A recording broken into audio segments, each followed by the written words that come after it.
How are you? Hintayin lang muna natin. Sige, sir. Ganito na lang, sir. Yes, sir. Space lang. Let us know if it's ready already. Okay, sir. Let's go. Roll. Okay? Teka, sandali lang. Oh, wala nalapit. Okay na yan. Relax tayo, boys. Medyo Teka, may mga kasama pa kayo doon. Hintayin natin. Hintayin natin. Okay. Okay lang. Wait. Hintayin lang muna natin. Wala tayo mga questions. Speaker, okay. So, first off, yun pong naging testimony natin. Unang-una, nagpapasalamat ako sa ICI. I'm very glad that I was invited to the ICI to share my personal knowledge on the budget process. Okay.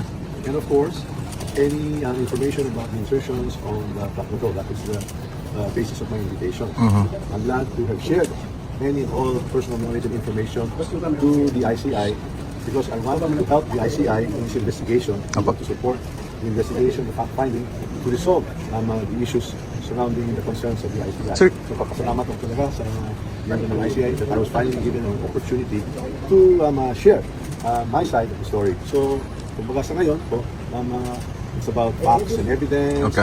and hindi lang political noise or speculations. Kaya the ICI commissioners were able to ask me many questions, and I was able to answer it. And I feel very, very happy, and I welcome this opportunity to share So yung kay representative ko, ano pong tingin nyo dapat niyang gawin? The ICI will have resource persons invited here. Come back to the country. Well, any and all resource persons who are invited here, we expect them to return.